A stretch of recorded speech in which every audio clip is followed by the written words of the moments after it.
are that service reductions should not be our primary response. We want to take a balanced approach to budget reductions. We want to align with our mission, talked about earlier, moving people. So service reductions should be minimized to minimize the impact to our customers. We want to take a well-rounded approach, incorporating reductions in overhead and making sure that we are keeping in mind our core mission. The second one, and I think that's especially important to our process, is that we will prioritize mobility for people who most depend on transit during the pandemic. And we are going to maximize mobility for those who rely on our services and who use our services to access essential jobs and other necessities. So those are the guiding principles that the board provided to us to be cognizant of and use in our budget reduction activities. So, where are we at today? Ridership continues to be at 40% of the pre-COVID levels. In response to that, in April, RTD rolled service back to weekend service, or Saturday service on bus, Sunday service on rail. That equates to about a 40% reduction in a 40% reduction in service hours. So we're currently providing about 60% of our average weekday service level. Compliments of the CARES Act funding that Heather just alluded to, we are able to keep 100% of our pre-COVID staffing levels, and we have been able to use the CARES Act funding to keep the entire workforce employed. This just provides a little bit of background. So RTD is very much in keeping with the majority of the transit agencies around the country. More than half of the agencies were offering less than 75% of the pre-COVID levels of service. We're currently providing about 60%, so very much in line with the majority of transit agencies that responded to an APTA survey. And APTA is the American Transportation Association, the National Trade Association for the transit industry. Next slide, please. So additionally, you can see in front that approximately 1/3 of agencies have already furloughed employees or are planning on furloughing employees as of the July survey that APTA conducted. Next slide, please.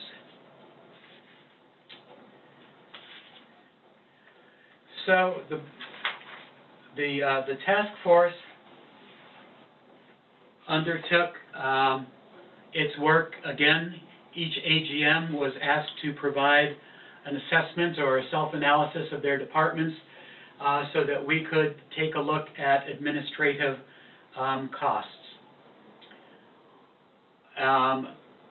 In addition, we held a series of study sessions with the board, and we got guidance from the board as to what other sources of revenue, financial support would be okay for us to utilize as part of our budget balancing exercise.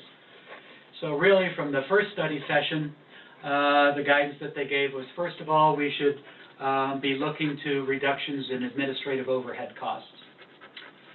Then they gave us a head nod.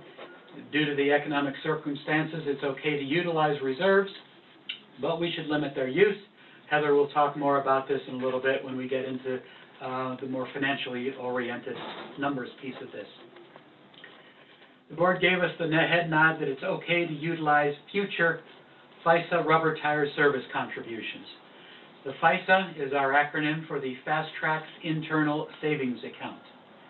Back when the initial Fast Tracks ballot was approved in 2004, there was a section in the ballot language that set aside money to increase rubber tire transit service in addition to the funds available to be used to build out the rail corridors, etc. So these funds flowed to expand rubber tires transit service until 2012. In 2012, as a result of the sales tax shortfalls that came out of the Great Recession 2007 through 2011, Our sales tax receipts were markedly below those that were anticipated when the Fast Tracks ballot went out and was approved. So revenues were coming in slower than anticipated. The organization was looking to ways to generate revenue to bring the construction process more into line with the original schedule. So at that point in time, the board created the FISA and said that future rubber tire service contributions would go into the FISA as a savings account to provide funding to speed up the construction of rail.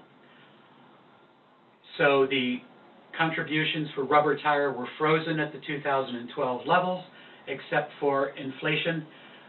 So the board has said it would be okay from this point forward to utilize the future contributions that were going in at the frozen levels, but that we should not utilize the existing balance. It was okay to utilize future contributions from credit risk premium. We anticipate money coming back from Denver Union Station. That's a credit risk premium. We have project savings that we could use to offset the Fast Tracks shortfalls as we set out to balance both the Fast Tracks and the base accounts. Project savings would be SERI, the Southeast Rail Extension, coming in under budget. We are projecting the North line to come in under budget, so we can use some of those projects savings to help offset the budget shortfall in 2021. Again, we should not utilize the existing FISA balance, except possibly to do one Highway 119 BRT. And the other guidance was they do not want us to reduce service levels below that which we're currently providing. So I will share with you that the current levels, service levels again, are 60%. Light rail and regional bus ridership is down 75 to 85%. Both services are commuter-centric, and there's really no more peak hour commute right now, as many folks are continuing to work from home. Local bus ridership is also down, but not as dramatically. It's down about 45 to 55%. Again, essential riders, essential workers that depend on transit are continuing to ride. Overall ridership, as we mentioned earlier, continues to be about 40% of our pre-COVID levels. Mid-April, we reduced service to about 60%, and we have used CARES Act money to keep the entire workforce employed. And so again, 40% of the ridership, 60% of the service, 100% of the workforce. So now, in order to implement our financial, or address our financial reality, RTD already implemented a variety of cost reduction strategies in 2020, and we are proposing additional strategies for 2021. In 2020, the agency already implemented 9 furlough days for all salaried employees for the remainder of 2020, generating about just under $3 million in savings for 2020. We have deferred numerous capital and maintenance projects. We have suspended professional development except for job-required training. We have eliminated travel, and we have implemented a hiring freeze. So those are things that we have done in 2020. As we approach 2021, we also have proposed to the board a series of cost reduction strategies.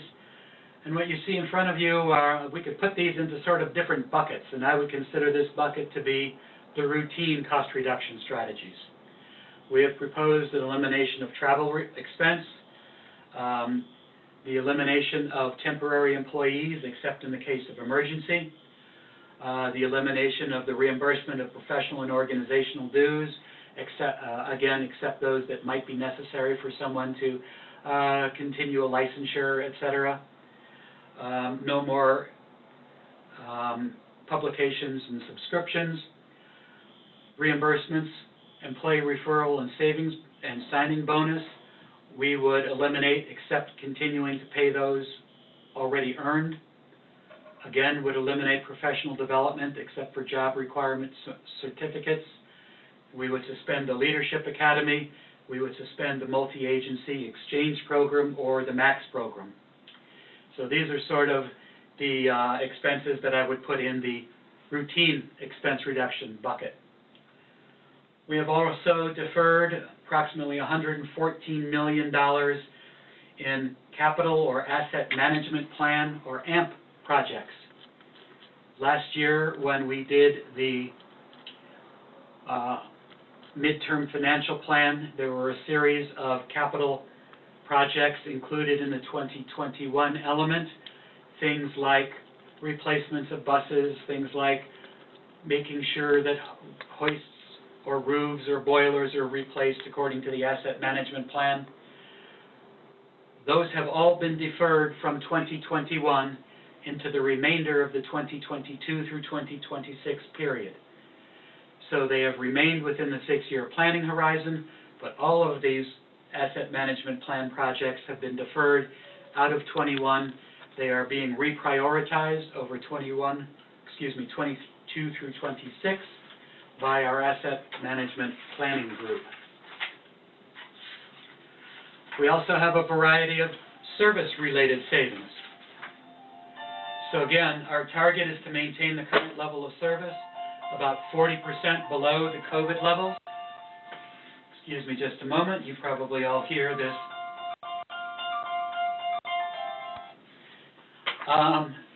Service targets to maintain the current level of service, 40% reduction. We anticipate redeploying hours from underutilized services to those services that have retained ridership during the pandemic. We have a January service change coming before the board for hearing next week for the initial hearing, and we will see a series of proposals again to redeploy hours from services that are currently provided but aren't being well utilized, to beef up services that have been well utilized during the pandemic.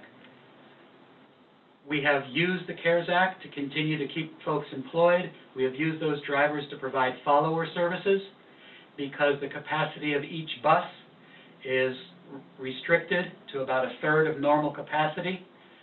And so we have had to provide follower buses when buses reach capacity on well-used routes. Without the CARES Act, we'll no longer be able to do that. So we are going to redeploy resources, and you'll see those proposals coming forward in next week. We'll anticipate that Access-a-Ride ridership continues to be lower than pre-COVID. The demand has dropped markedly. This is our most vulnerable population. We anticipate that demand will continue to be below pre-COVID levels. One of the things we have begun since the COVID pandemic is we began providing grocery delivery services to Access-a-Ride clients. We anticipate continuing that. We will continue to provide reduced levels of FlexRide service, and we'll continue to evaluate the mix of service that's provided by RTD and our contractors. The next bucket of salary reduction strategies would fall into the category of payroll benefits related reductions for 2021. Obviously, there'd be no pay increases for salaried employees. Our initial recommendations to the board were that we would have tiered furloughs for salaried employees, no furlough days under $60,000 a year annual compensation, 6 furlough days for those earning between $60,000 and $120,000, and 6 furlough days is the equivalent of about a 2.5% salary adjustment. 12 furlough days for those earning between $120,000 to $180,000. That's the equivalent of about a 5% salary adjustment. And for those earning over $180,000, 18 furlough days, the equivalent of about a 7.5% salary adjustment. In conversations with the board before last night's meeting, it became clear that the board was concerned about having that much time off the job, especially by the senior management team, especially with the new GM coming on board. So we changed the recommendation to be a combination of furlough days and salary adjustments, temporary salary adjustments, equaling the same level. 6 furlough days still for 60 to 120, roughly 2.5%. 12 furlough days, roughly 5%, was changed to 6 furlough days, and 2.5% temporary salary adjustment, 18 furlough days. The recommendation was changed to 6 furlough days and a 5% salary adjustment, again, retaining the 7.5% total impact. We proposed no increases in the contribution to this defined benefit pension plan.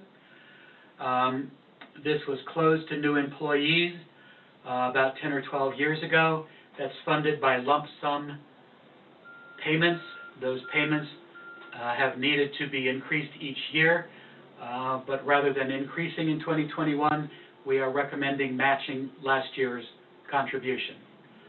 We have recommended temporary reductions to the contributions to the defined contribution plan, which is what replaced the defined benefit plan. Currently, the plan receives 9% funding from the agency. The minimum in the current plan documents is 7%. We have recommended funding at 7%. We have recommended eliminating the ability of salaried staff to buy back unused vacation or sick time, again, due to the cash flow impacts. We would eliminate overtime and extra shift pay, except when it makes real sense to do it, because we would, there are times when building drivers' schedules makes more sense to build in overtime. Next, please. And that we would adjust staffing levels to right-size the organization to align the staff, because we anticipate continuing at our current level of service for several years now. So we would eliminate some positions and consolidate other positions on the salaried side. We would anticipate that we would reduce the number of positions by about 25 to 30%. Headcount would go down 18 to 19%. The rest would be the elimination of budgeted vacancies, which, even though they are vacant, they are included in the budget, so that does generate savings.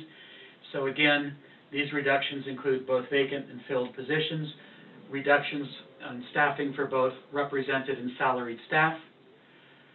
And that equates to a reduction of about 550 part-time and full-time positions that are currently filled, again, both represented and salaried.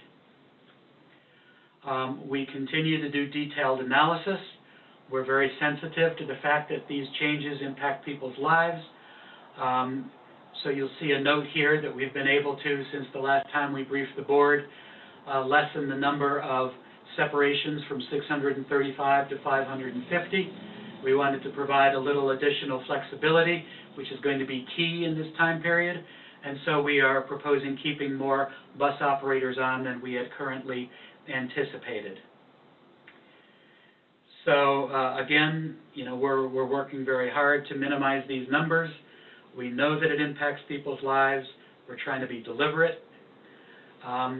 We have also programmed in for folks that are displaced, severance and continuation of health insurance, replacement services to help folks find jobs, help with resume writing, EAP, etc. On the represented side of the House, the separation or layoff process is well documented in the collective bargaining agreement, or the CBA, as are provisions of the callback process are also well documented in the CBA, because we would hope that we would be in a position to call folks back, as we would be hopeful that the economy rebounds and we would be able to resume our core mission of providing additional services, and then from a financial perspective, rebuild some of the reserves that we'll be dipping into, etc. And so with that, I will turn it over to Heather. Thank you, Bruce. I want to make sure we have time for questions, so I'm going to go through this rather quickly. But what we're trying to demonstrate here is how we could balance both base system fast tracks, both solving for the original $166 million, as well as in a second I'll talk about the additional shortfalls we're experiencing.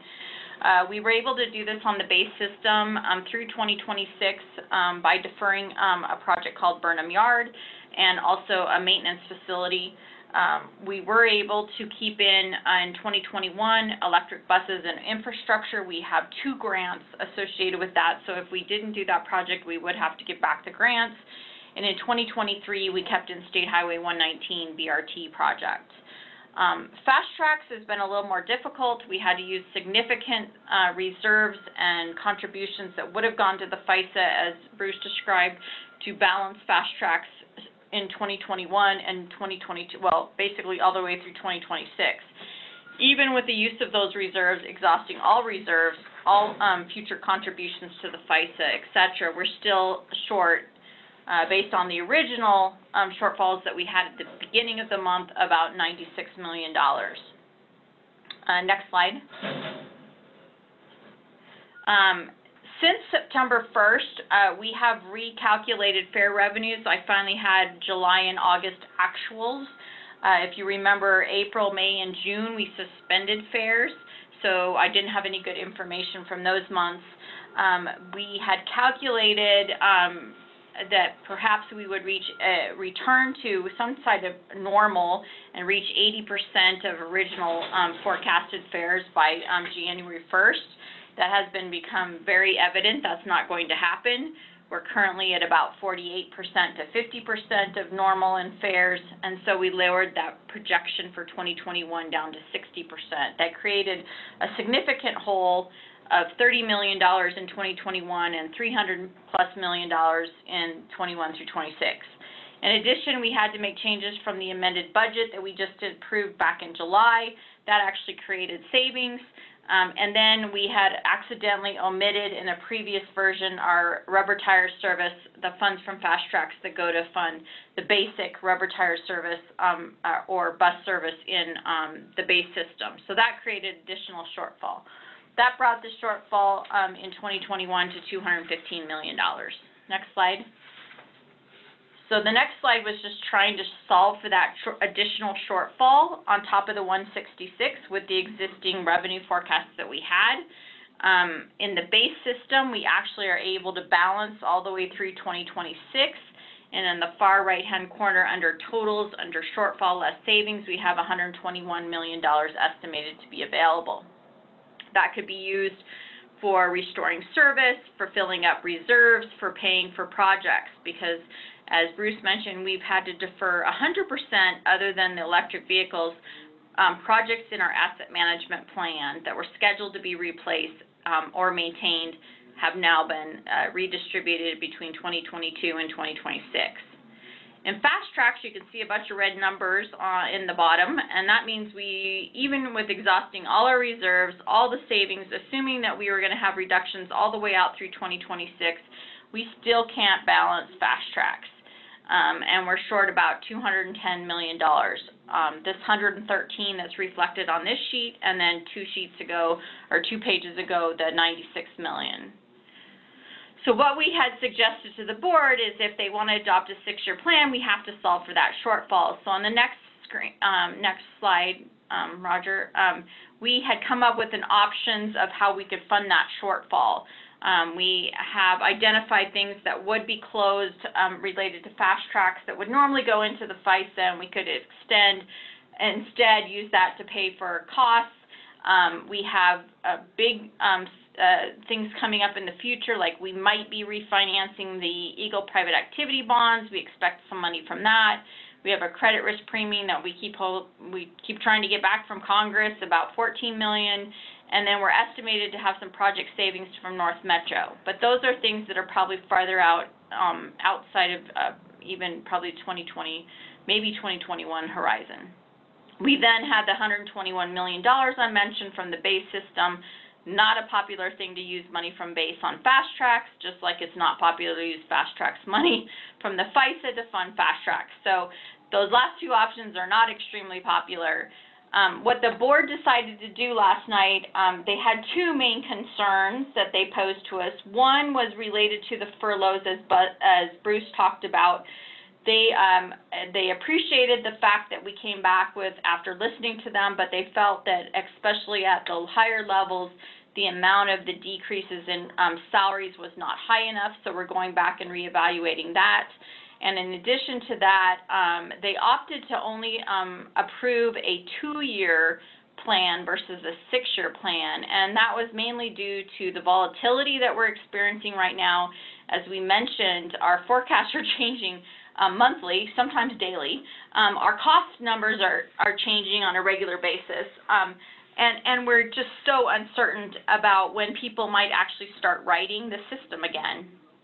So with that, they gave us a direction that they would like to approve a 2-year plan, 21 and 22, and they would like to approve that at the same time as the 2021 budget in November, so that we could use the new forecast we're getting this month to help inform maybe changes to the cost and the reduction, such as not using as many reserves, maybe being able to fund some projects, and being prepared a little bit better if service does return. Although I don't think Bruce and I are optimistic that's going to happen, we want to be prepared for that if it does. We hope it does.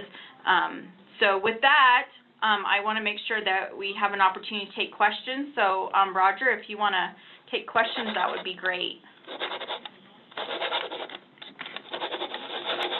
I'll just open it up for folks to jump in.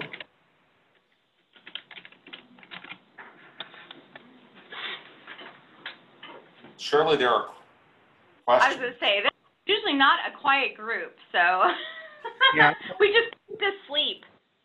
That's the problem. Yeah, so what's the anticipated, like, additional federal dollars that might be coming through, various avenues, if any?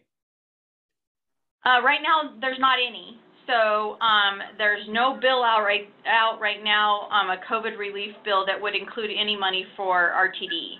So that's why we're not optimistic that we're going to see an additional, especially between now and the election.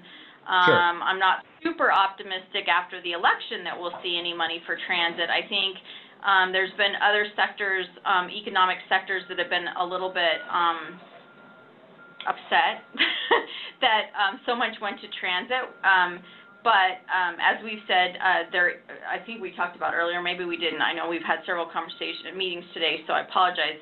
But so we've been working very carefully and closely with other transit agencies across the country, especially those that have clout, like New York, MTA.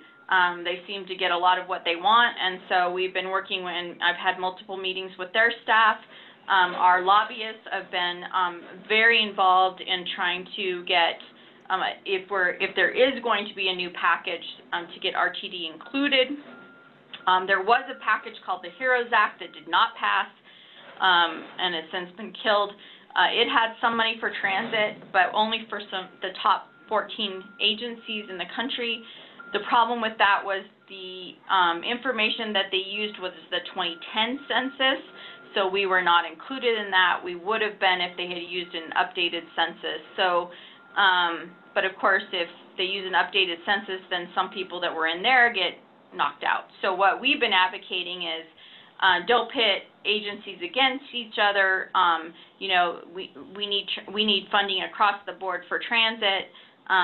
So provide that, and provide it the way you did before through our formula grant, so that we have some flexibility in how we spend it.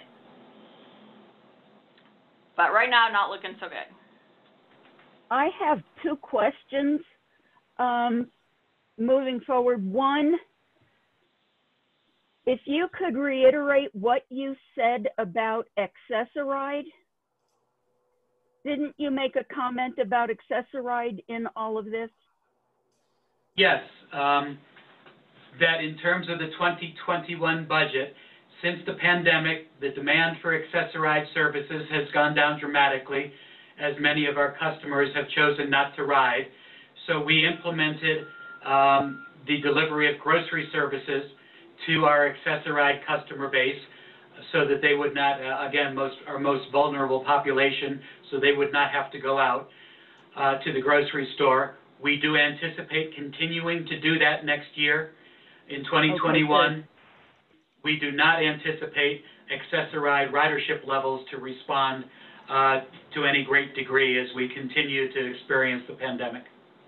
And I absolutely agree with that.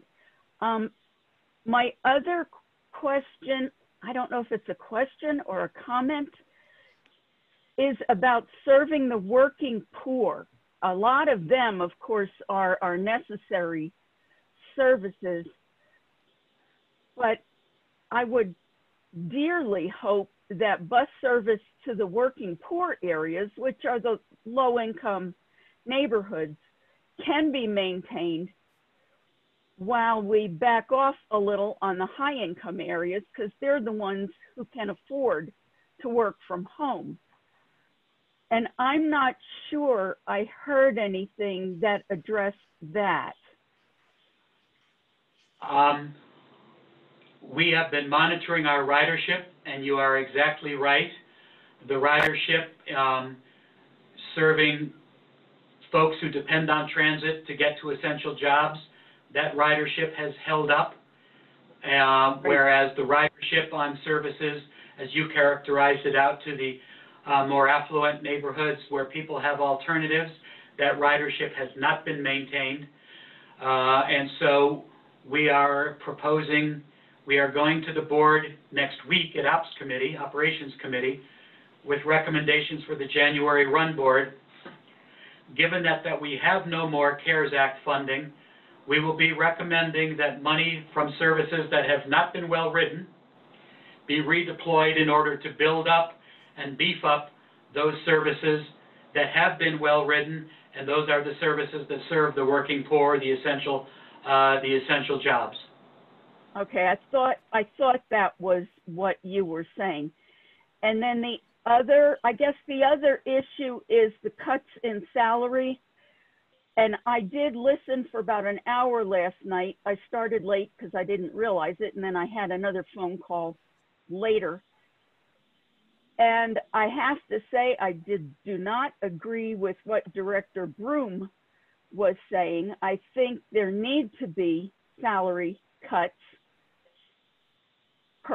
I heard numbers thrown around, 18%, 15%, going down as people made less money.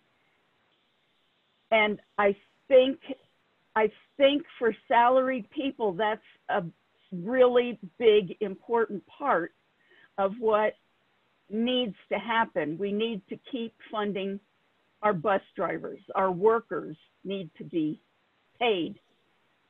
And, you know, we've had so much trouble with bus drivers. We need to keep the ones we've got. Thank you. This is Matt. I've got a few questions too, if I could. First one, follow up on increasing service on routes that provide service to people who really don't have any options. I mean, that makes perfectly good sense. And cutting it in some of the higher income areas where the ridership is down. But I'm going to make a guess that that has an impact on fare box revenue, since the former routes probably recover less in fare box than the latter routes. Is that correct? And have you taken that into account? So this is Heather. So part of that is accurate, but actually part of it's not. So we actually do get higher fare revenue on more of the regional or the airport route or something like that. But the cost to run those routes or the subsidy for those routes is also higher. So some of the more routes like the 0 and the 15 and those that run down Colfax, those actually are very cost efficient type routes. So even though the amount of money that we get is less, the actual cost to run those routes tends to be more efficient than some of the more the rail routes and also some of the more regional routes. So I think the bigger issue we're seeing with fares is we're just seeing people not riding, period. And so you don't get as much money to cover a lot of our fixed costs because of that issue. Yeah, okay. No, I can believe they're certainly more efficient than rail. Everything's more efficient than rail. But well, that's the way it is. But Yeah, you know, the really heavily used routes like the Zero and Colfax, sure, but those are not the only ones. Presumably, you'll have to keep running. Anyway, it's just something to keep an eye on. But a follow-up in a way to that is, you know, you talked a lot about the revenues from fares and how, you know, they're at 40% and so on, but isn't really the big item sales tax? And I'm just curious, I mean, I know you're going to get another estimate on that, but I'm curious in your current estimates, since we don't see that, what you assumed about sales tax going forward, you know, next year being as bad as this year, but the year after that, the year after that, the year after that, when do your consultants, the university, think that things will actually turn around?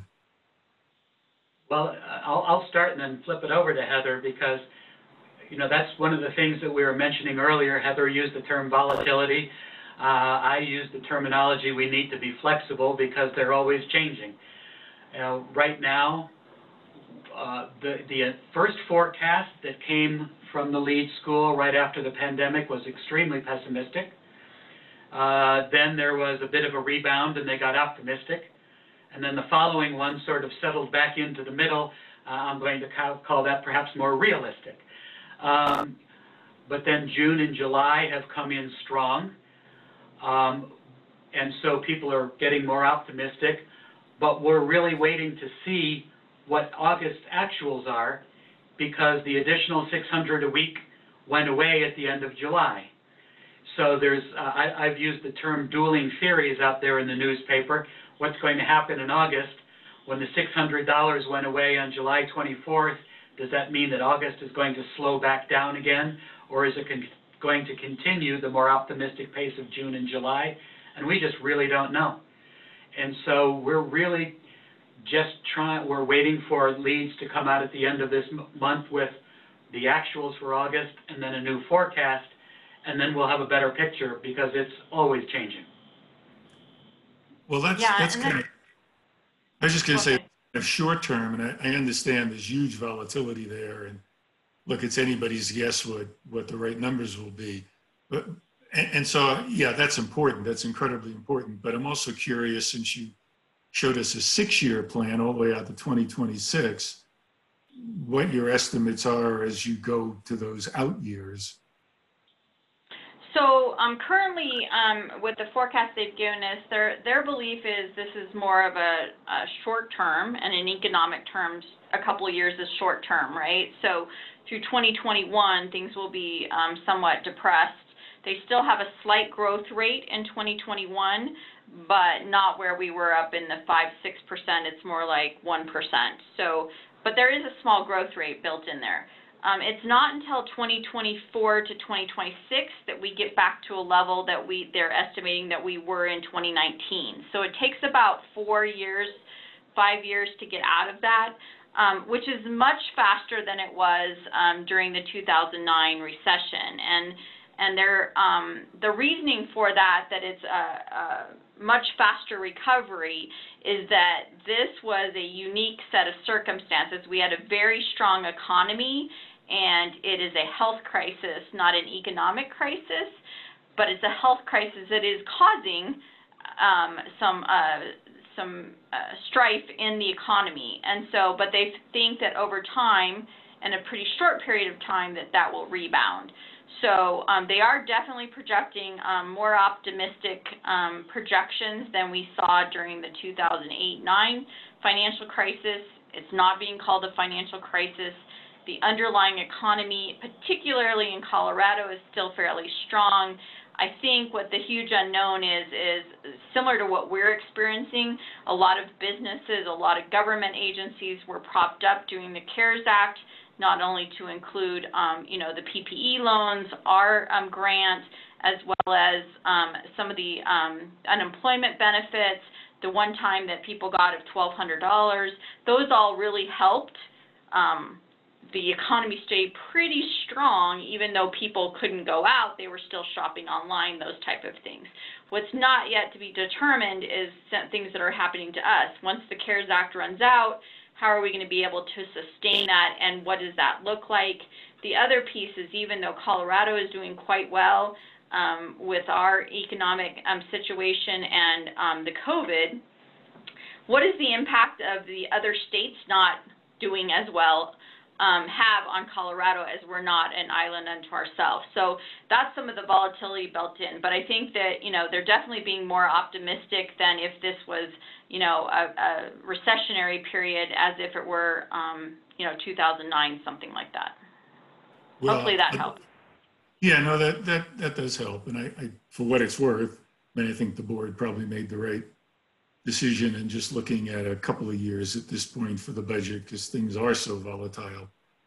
One last question, a particularly politically incorrect one, no doubt, and that's the FISA balance that the board doesn't want to touch. And I mean, I understand the politics around that, but I don't, well, I'm not sure I understand all the projects that are supposed to be funded out of the FISA balance. I know a couple of them, but the question I'm going to ask, which you maybe don't want to answer, is, realistically speaking at this point, are any of those projects likely to really be initiated, built, constructed in the next decade, 2 decades, century, millennia, whatever? Or are we just kind of throwing money into that where it's going to sit for as far as anybody can see?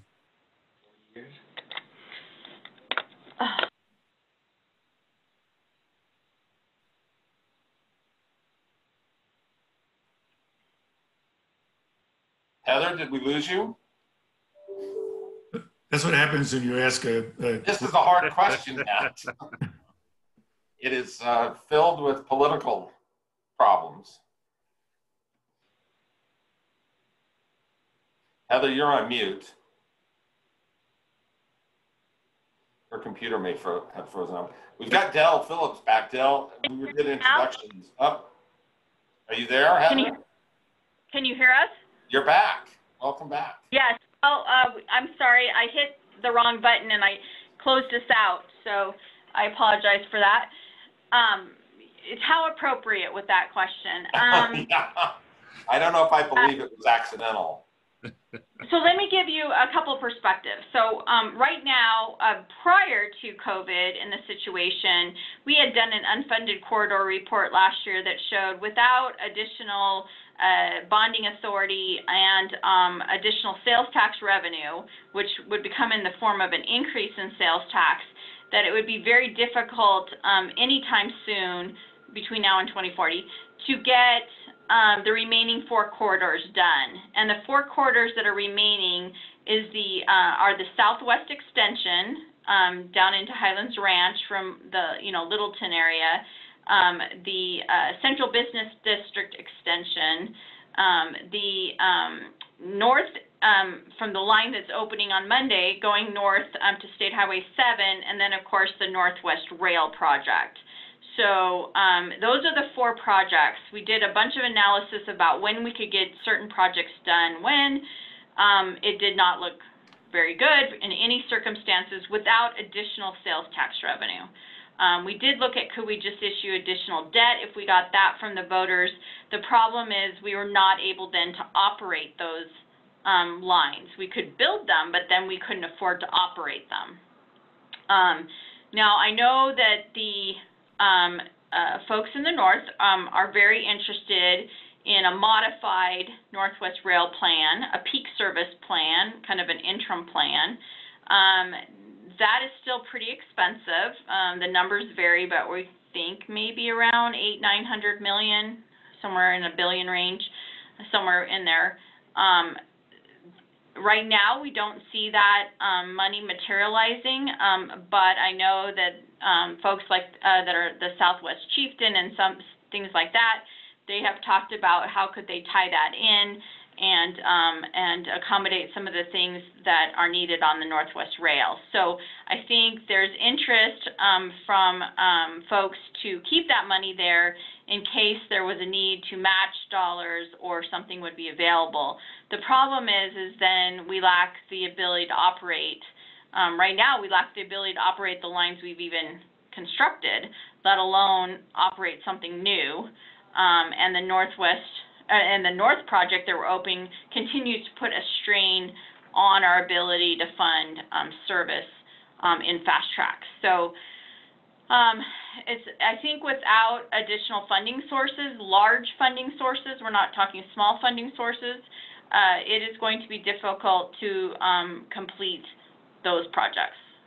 Not just the Northwest Rail, but remember we have 3 other unfunded corridors that need to be completed. So, I don't know, Bruce, do you want to add anything to that? So that's kind of where.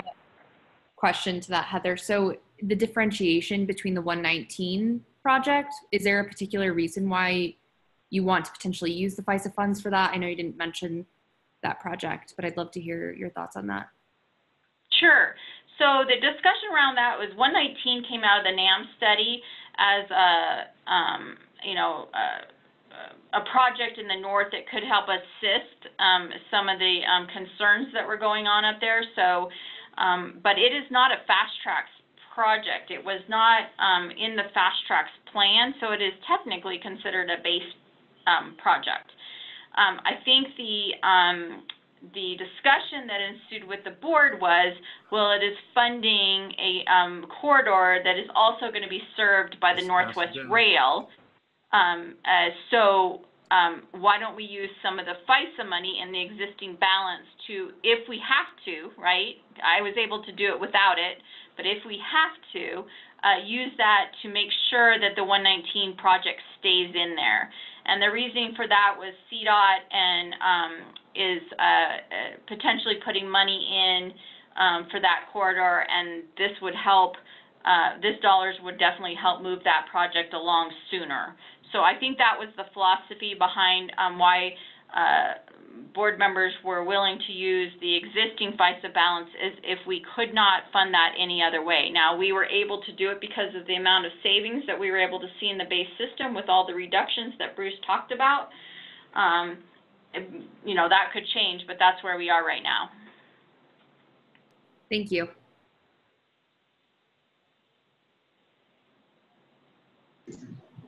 This is Travis. I wanted to ask a question about employer pass programs. So it seems like a lot of the fares that come through EcoPass funding and FlexPass were really targeting employers that were in downtown areas, whether it's Boulder, Denver, the tech center. How are the fares or how are those pass programs performing? Are you seeing companies drop out?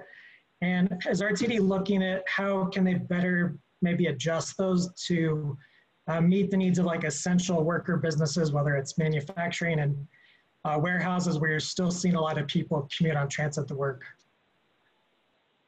Good question. So what we did is while we suspended fares, we offered a refund to Eco College and NECO Pass holders. So the businesses basically, not the individual holders, but the businesses. So that did take a big chunk of our revenue. It actually put us in the hole several months during that period of time, but we anticipated that. We felt it was necessary because we were not even, you know, we weren't charging fares. So why were we charging Eco, NECO, and College Pass holders? So we did offer a refund or a credit towards, you know, their future contract. As it relates to colleges, Auraria has decided not to come back on the program for the fall because they are offering very limited classes in person.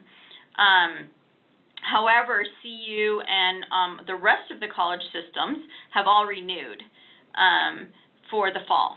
So those contracts are being executed now. Regarding the NECO Pass, as you can imagine, with a lot of people staying home, they are having difficulties with people being interested in having a pass right now. And so our expectation is that we'll see less NECO Pass renewals this year. As it relates to employers, that's pretty interesting because we have only seen a couple employers, and they've been very small employers, drop out of the program so far. However, we are just sending contracts out at this time, so we might see more of that. What we have had requests, because we do allow employers in the past who had a certain number of employees that were telecommuting, so they weren't coming into the office at all, we did not make them pay for those particular employees. We have had an increased interest and knowing what our policy is around that, because we're seeing more and more businesses allowing their workers to work at least through the fall, if not, you know, till next summer from home, and they want to know what that would look like. Can they bring people back and then add them? You know, those type of questions that we've had to be pretty flexible on because we didn't anticipate that. It will reduce our revenue because they're not paying for those people that don't come into the office. Now, if they come in a few days and they want to pass, then they have to pay the full price for them. But we're seeing a lot of businesses make that inquiry.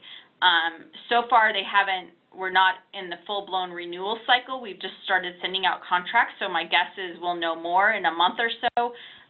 But we are seeing not many people drop out of the program at this point, but potentially modifying their worker count. Thank you. Mm-hmm. I had a question also, and I apologize. My first question might have been answered. Hey, Ellen, introduce yourself since you weren't here when we did introductions. Sure. Pastor Del Phillips. I am currently the chair of the Colorado Black Leadership Coalition. And during the slideshow, I had a question, and when I got dropped out, I wanted to ask a question about that, and I had something also in respect to what Matt was sharing earlier. So the first question should be pretty simple. I was curious, was there a projected shortfall in regards to incoming revenues before the entire COVID event? Because and just from my glance, it looks like even with the infusion of the 232 million, and now still having 160 something million, that's still not going to allow to close out the year because of the reduction in current revenues. I'm just curious, was there a projection of a shortfall prior to COVID? And my second question is in connection to your response to Matt's observations, and based on what also was kind of shared during the slideshow, some of the projections that were made in respect to the 2007-2008 downturn in the economy.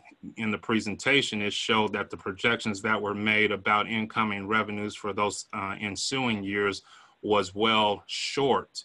So I'm curious if there's been a history of being able to project those larger possible returns from taxes. Has that been accurate in the past, especially looking at the projections for this short window here? I do understand that COVID theoretically is what we would say is a health event, but there's no doubt that it has had some of the same damaging impacts on the economy, if not more so, that are going to be long-term in their recovery. So I'm curious, if that, how the observations were made to say that there's going to be more money coming in if those kinds of projections weren't even made in the previous economical downturn. Well, this is Bruce. How about if I start with your second question first and then turn it back over to Heather? Okay. I can go back to the history. Back when Fast Tracks was passed at the end of 2004, and then when we entered the 2007 to 2011 sort of economic slowdown, and we came in below sales tax projections, there was a lot of commentary and a lot of conversation about why were we coming in so far below projections. At that point in time, RTD did not contract out for professional services for folks to forecast our sales tax. As a result, however, of that time period and the shortfall in tax collections, RTD did go out with a request for proposals seeking professional firms to do the forecasting for us. And that was the point in time at which the lead school of business from CU was brought on board to do our forecasting. So that's a little bit of the history part where you were talking about in prior years. There was some concern because we came in below forecast in the 2007-2011 years. The response to that concern was to go out and hire a professional forecasting firm, and so we're using leads now. I'll let Heather talk about the recent years. Yeah, so leads has actually done pretty well. They come in typically within a percent or two, which is pretty good, but when you're talking a percent or two being $6-7 million, then it does cause some consternation. I think, you know, I think part of what you were alluding to is back in March, in January, February, March, we had already been talking to the board pre-COVID, not even knowing about COVID coming, that we had an issue where we needed to right-size a bit. And we were looking at, you know, between a 5 and 10% reduction at that time to bring us back to where we were projecting revenues and operating costs to be and those type of things. So, and we had already made about a $20 million reduction in administrative costs for the 2020 budget, which was adopted in 2019. So yes, we did already have some concerns about our financial condition prior. I think what has helped us through this mess is that we do have reserves, right? So we have been working for the last 5 years to put money aside. It's been difficult because, you know, it's hard to put money aside when, you know, there are always needs and people want things to get done. But we've been able to do that, so it's helped us weather it. We did not want to spend those reserves just in a regular situation like we were back in end of 2020 before pandemic. However, the pandemic has been a very unique, hopefully never to happen again, at least in my lifetime, circumstance, and therefore we felt this was an appropriate use of our reserves to help shore us up during this period of time. Hopefully that helps. Okay, thank you. All right, we have time for maybe one more question.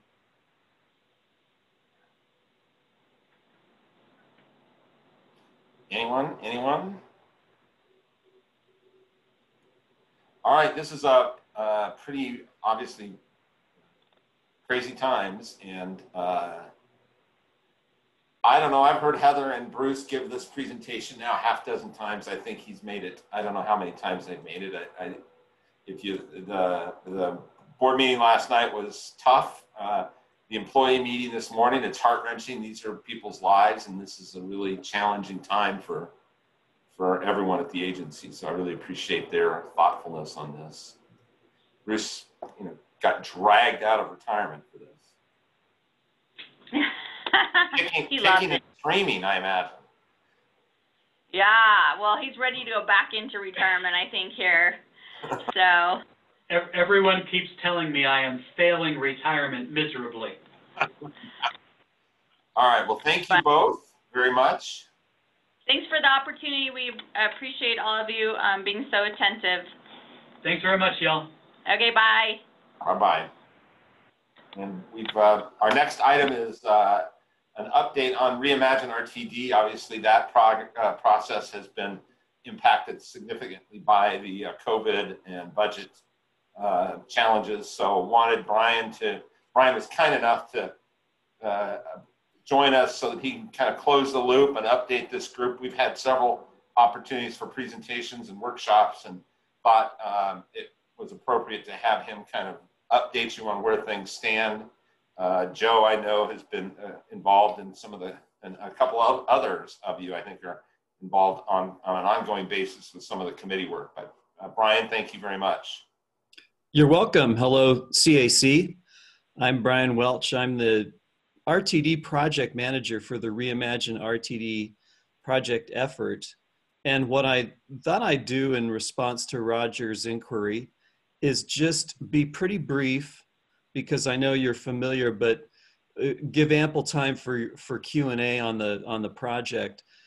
Just to bring you up to speed, and the Reader's Digest version is, Reimagine RTD is our major effort, envisioned now 18 months ago, to have two major components. And the first is the one I'll talk about today.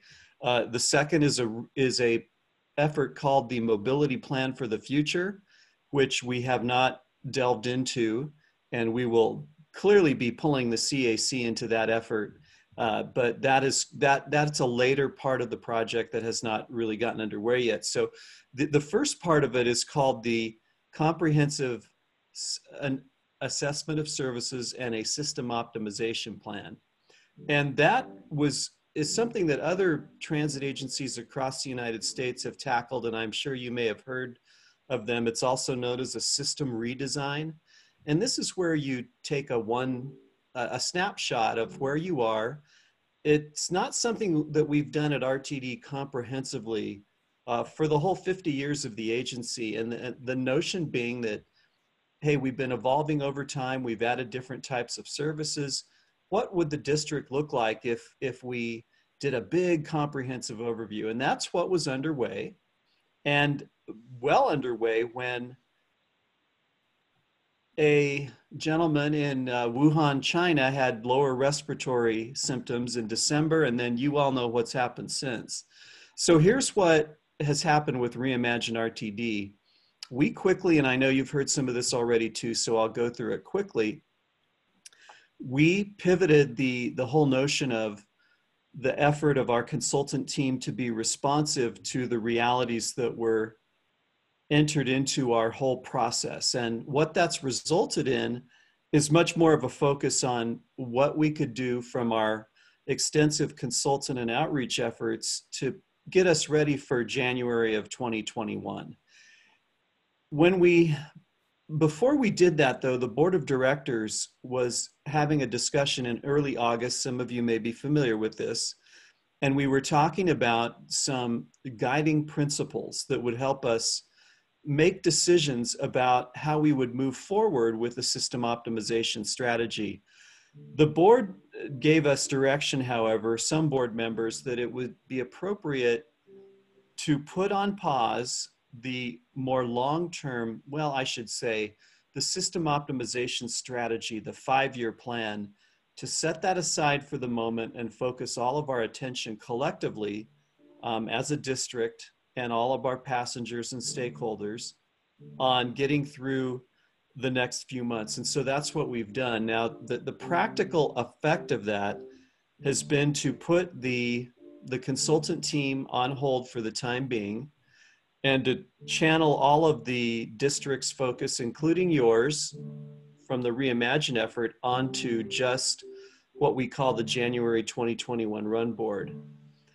There are some implications that are positive, perhaps, from pausing our Reimagine RTD process at this time. This would, for example, give Deborah Johnson, our new general manager, an opportunity to get her feet on the ground and become familiar with everything.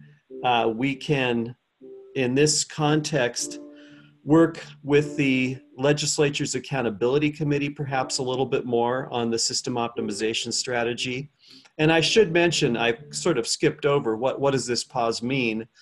It means that we will not re-engage what we call Reimagine RTD now until January of this year.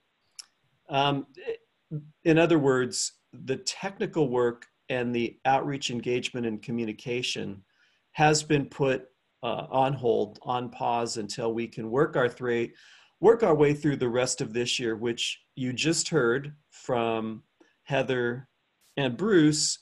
There's a lot on the plate to sort out before we get back into reimagining RTD's system design.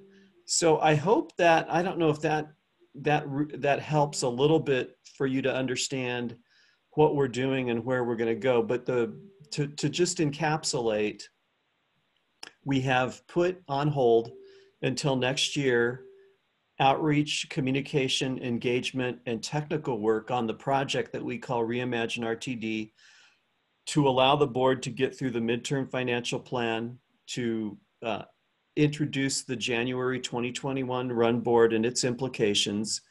And the plan is that in January, we will come back, we will re-engage the board of directors, the you, the technical working group, the advisory committee. In the first quarter, we don't have the dates all pinned down. And that's when Reimagine RTD, you'll start hearing about it again. But you will not hear anything about Reimagine RTD now for a few months. And that's why.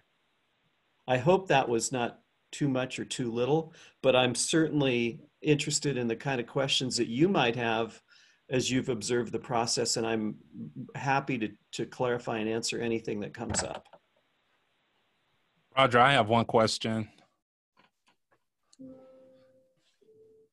Brian, I'm curious with the emphasis of utilizing the Reimagine project to make sure that RTD was going to be competitive in the new world to come. The unfortunate part of this crisis is it's not going to delay the new world to come in regards to technology, the use of technology as it applies to transportation. So I'm just curious as what have been some of the ingredients in the conversation about how this is going to impact being competitive and ready to go, because you're going to have to delay. Because I 100% understand the necessity for the delay, but I'm just curious of conversations that you all have had around that. Yeah, great question.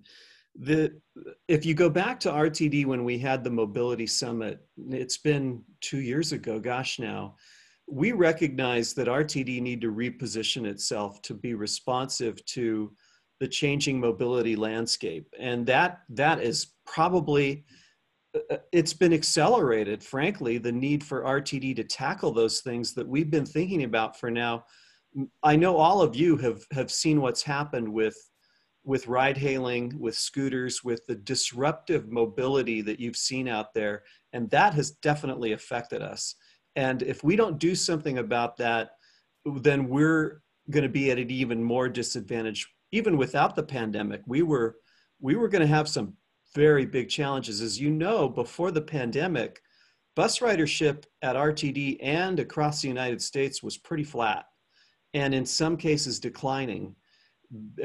People don't really know why for sure, but there were challenges that were going to have to be addressed. So to answer that question, the reasons that we're doing Reimagine RTD, particularly our mobility plan for the future, have become much more urgent. And we think that, for example, the telecommuting trends that we're now seeing, probably we've accelerated what we expected by maybe 2030 has already happened. And we've got to react to that. We need to recognize that there are certain types of travel behavior that have probably changed and aren't going to be the same. And it affects directly a lot of what we do. So from everything that I've heard, the board is committed to continuing with the Reimagine RTD mobility plan for the future. They have not mentioned any intent not to pursue that. And I'm sure when we have Deborah Johnson on board, she's going to concur. Being from Southern California, she's very aware, and I know she's already pursued many of these types of things.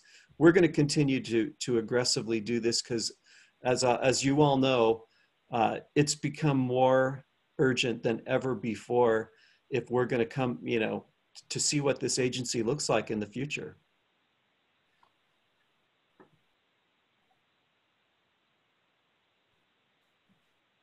Very good question, though. Thank you. Any other questions?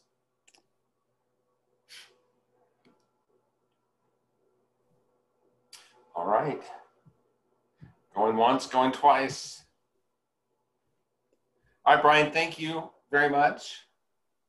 You're welcome. I know in a group like this, some of you have been affected, anywhere from just inconveniently to terribly by what's been happening. And we look forward as the Reimagine RTD team to you continuing to help us. Next year, we're going to need you to pull us through, and we'll be listening very intently. So thank you for today, and thank you for your future engagement. Public transit, we believe, remains a part of the solution to our challenges of public health, climate change, social justice, and social equity. Let's not lose sight of that and maintain, look at the long term of why we do what we do, and don't give up on, you know, some of these short-term setbacks. And I appreciate you all being willing to stay on board with us. Thanks. Thank you. So I think the other item, just quick, we are continuing to work on the candidate forums for RTD. We have proposed dates out to the candidates that are running in contested seats. I anticipate having the dates firmed up for all three. There's 3 districts that have contested races. We should have those dates in the next day or 2. We're just waiting to hear back from a couple candidates that have not gotten back to us on their availability. We provided all the candidates in those districts 2 date options and times, and so that's set. We have a website address set. I think it's RTD candidate info or something. That will be built. It's being built now. It'll be just a landing page that will have information on the candidates, just very brief bio and picture and links to their websites and how to contact them, and information and links to the Zoom forums. And that will all be built and up sometime, hopefully next week. We're looking in the second week of October for the week the ballots drop. So it should be good timing. And we'll have a good 3 weeks to publicize these. One of the asks for this group is that we've anticipated the format. I need to talk to Joanna and Joe. We anticipate those forums being kind of moderated by a mayor in the district. We've got those mayors confirmed. That's the Metro mayors. They're taking care of that. We have one of the co-chairs planned, and then one of the chamber presidents. And I'm not sure which. That's not my area that I'm organizing that either. The thinking is it'd be 2 minutes or so of opening remarks by each candidate, 6 questions asked, 2 by each of the moderators. Those 6 questions will be submitted by groups that are co-sponsoring. So one of those 6 is reserved for this organization, for you all to come up with. What would you like to ask the candidates? So the chamber would have one, the mayors would have one. I think we've got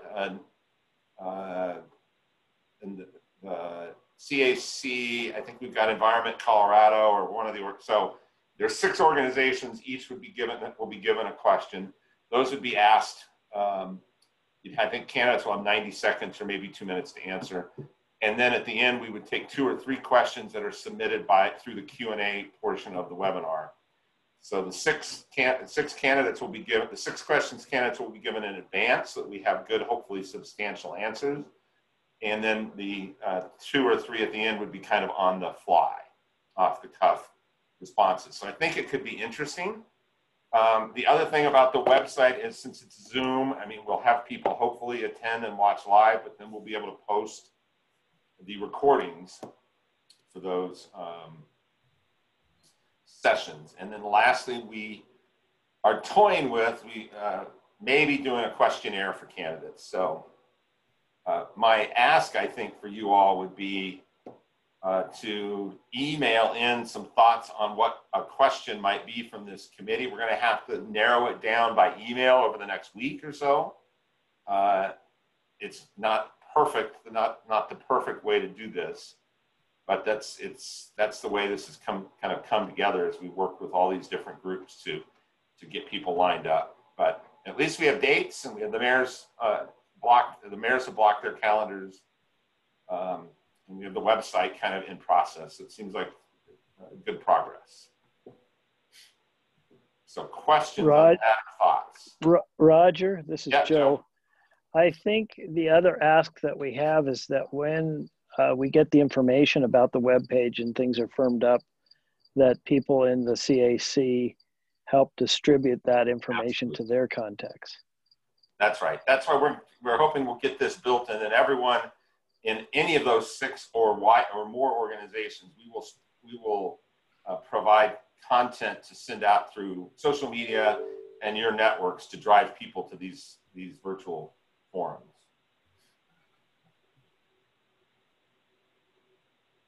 Roger, I have 2 questions for you. Okay. First question, so I know that District I believe, does not have a candidate, so now Correct. Boulder County is going through the process of facilitating that. Do you see the CAC also providing some feedback or doing a candidate forum for that particular seat on the board? I don't. Okay. No, and the reason is, I mean, they're not really candidates. That's I know. an appointment process. And so I'm not sure, Boulder, I'm sure will be, I haven't heard how the county is going to do it. When we've had those vacancies in the past, Arapahoe County, Douglas County, I think have both made appointments over the years. Denver has made a couple over the years. They have had an application process that they take in the applications and then had an internal process to ultimately get to the decision.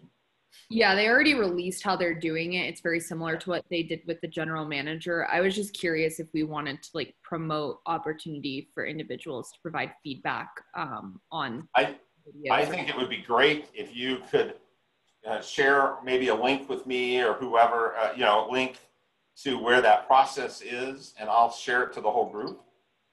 I mean, people want to follow along and see what, if Boulder creates an opportunity for public involvement or public comment, I think our group should participate in that as members of the public, and we could also help Boulder put the word out.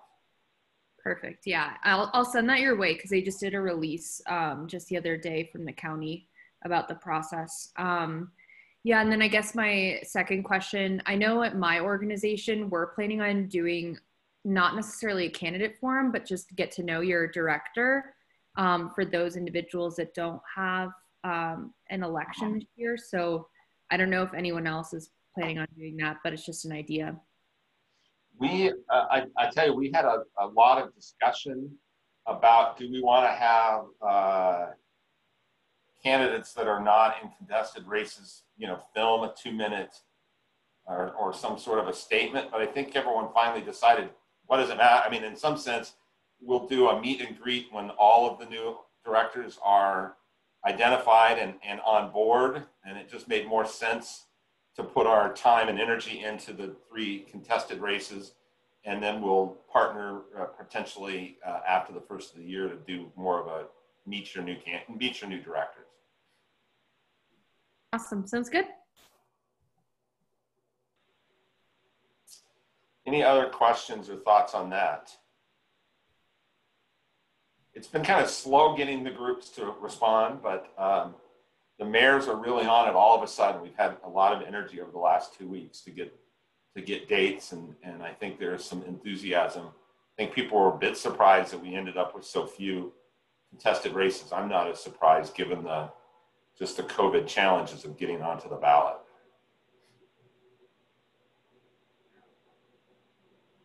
Roger? All right. Yep. Roger, which 3 races are contested? Yep. District A, G, and H. So A, Central Denver, Kate Williams, G, Ken Mahalik, and H, Doug Tisdale.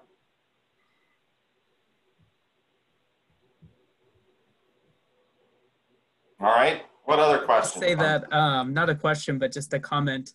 Because I'm new and I haven't been thinking a lot about the upcoming candidates and everything. So I got a text message like late last night from Paul Rosenthal, who is running unopposed for my district.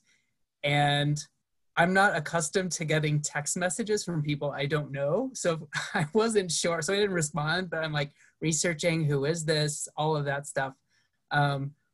But it's interesting. And when we talk about like COVID and telework and changes in transportation, it's also changes in communication. And I'm unaccustomed to getting such informal messages from people I don't know. So is there an issue with reaching out to him if he wants to get my thoughts on like this group and, you know, as the person from that district? Is that okay? Like, are there any restrictions or anything like that? No, you're all, I mean, first of all, two things. I gave him your number because, fine, yeah. and I apologize for that if it was used inappropriately. He made it sound like he knew you and he was just trying to get in touch with you regarding your new place on the committee. So I'm going to have a chat with him. Okay. Well, and it's fine that he has my number. I think it's like texting to me is very informal and something I really only do with people I know well. Yeah. Did he identify himself in the text? He did. Yeah, he did. And I was just curious if he, you know, I didn't have a voicemail, you know, something a little more. I know. Well, it's okay. He's too old to behave like a millennial, but. And it's okay. So I was just, before I reached back out, I wanted to check in, I guess that's all. I mean, I think, and others can weigh in, I think part of this group's function is to have dialogue with anyone in the community about RTD issues and bring that perspective and that, you know, what you hear back to the discussions that we have. I don't see it, it's not a situation where you're representing any positions of this committee. Right. So I believe all members of the committee kind of do that on a regular basis. Okay, that's great. Thanks. And yes, you can give out my number for this. That is fine. We don't publish contact information. That was maybe an error of judgment of mine to give it out to him, but it's okay. It is. It's funny more than anything. That's all. Yeah. All right. Roger, I was just going to say that I make a regular practice, especially during election time, even with the uncontesteds, to try to get a hold of them, even if I'm not in their district, just to have a chat and find out what they're about. So, and kind of express my opinions about things like they matter. But anyway, just a thought. You know, it's a good point, Joe. Also, just to mention, typically, early in each year, we have two-on-one breakfasts or lunches with board members. 2 members of the CAC will go and have lunch or breakfast with a director, and so that we have a touch base with all the directors more on an informal basis. We try to mix it up so that if Joe is in regular contact with his director, he might go and have lunch with a couple that he doesn't have regular contact with. They're usually really interesting conversations. Who knows? We'll play it by ear and figure out if we do a series of just kind of virtual gatherings. But that's something that we'll certainly program in early next year once those folks are on board. I've also heard of people recently doing like virtual, or not virtual, but like informal meetups, like walks or like bike rides. So I guess that could be another opportunity, maybe even more informal, I guess, that it's just a walk. I think it's great. All right, other items, any other business or announcements, questions? Yep, Roger. Yes. Is there any update or anything going on with the oversight committee that the General Assembly authorized? They've met 3 times. I think they've spent 80% of the time of those 3 meetings talking about process and adding to the list of things they'd like to talk about and not really talking about anything yet. So it's kind of too early to tell. I think Dr. Caucus is still looking at hiring a facilitator. They really need it.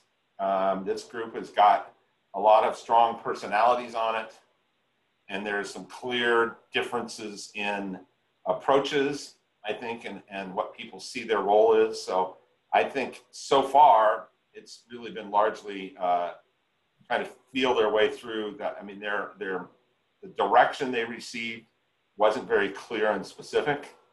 So there is a lot of groping and trying to figure out each other and figure out how they're going to move forward. Those meetings are open to watch virtually. So, I'm happy to send out the link if any of you want to put that on your calendar to watch. It's fascinating and infuriating all at the same time. Are they meeting monthly? Curious. Yeah. They are meeting monthly. Yeah. I'd be curious in that, Roger. All right, I'll send that out. Thank you. Yeah. And then lastly, before we adjourn, is just the October meeting. We touched a little bit on it last month. We typically have a dinner, in-person dinner with the board and senior leadership.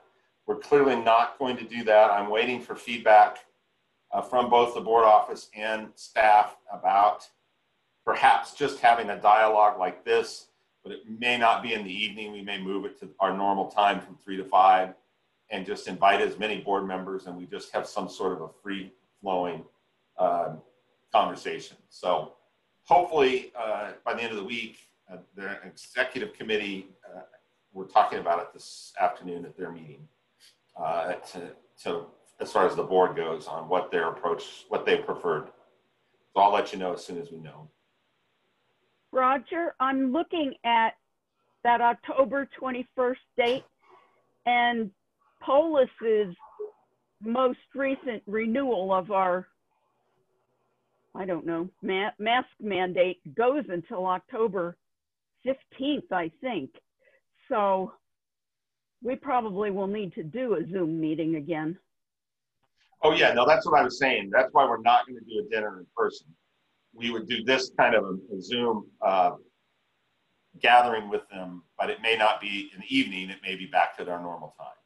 Yeah. I don't anticipate, regardless of what the governor does as far as mask mandates, that we will meet in person in 2020. Agreed. The agency is going to take a very slow approach of returning to in-person meetings, and I just think that we will not meet in person before next year.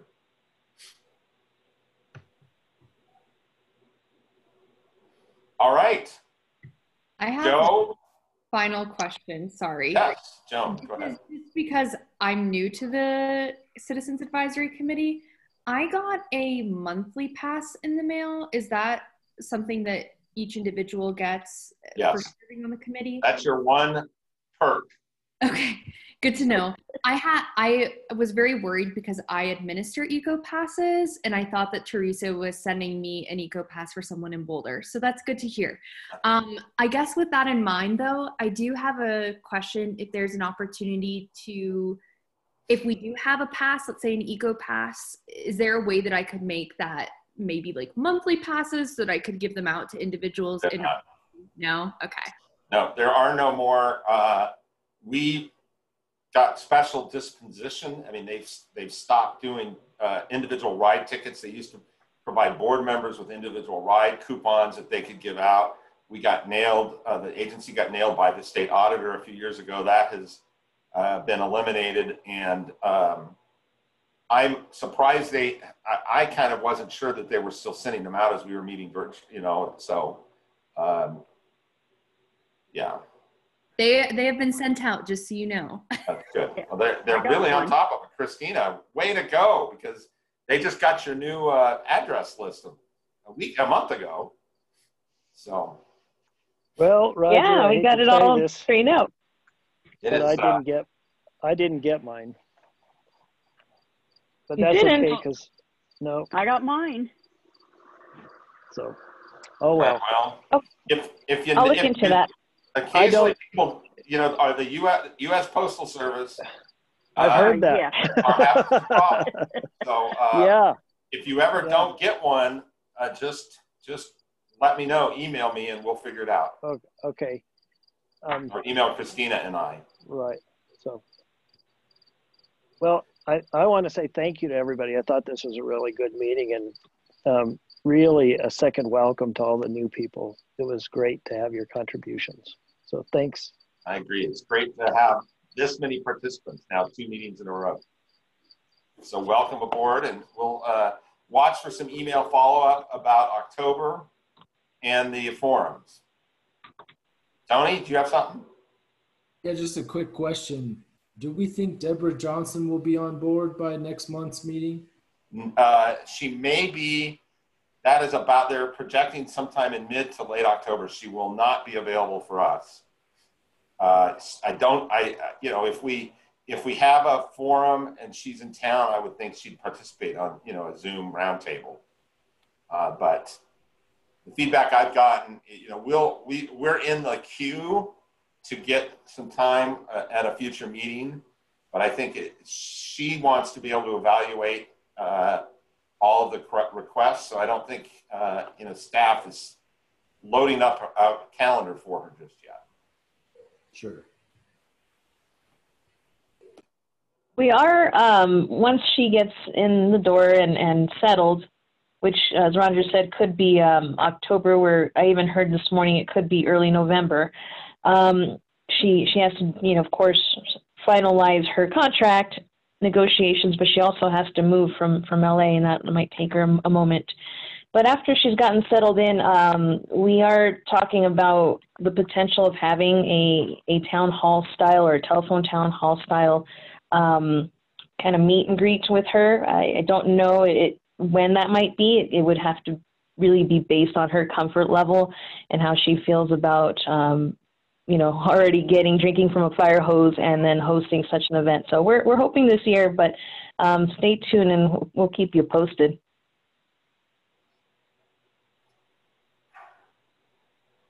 All right, last call. Any other questions? All right, well, and Mickey from Detroit, thank you for joining us. Thank you so much for having me. I really enjoyed listening. All right, we'll talk to everyone next month, if not before. Have a good evening. You too. Bye-bye. Thank you, everyone. Bye-bye. Bye.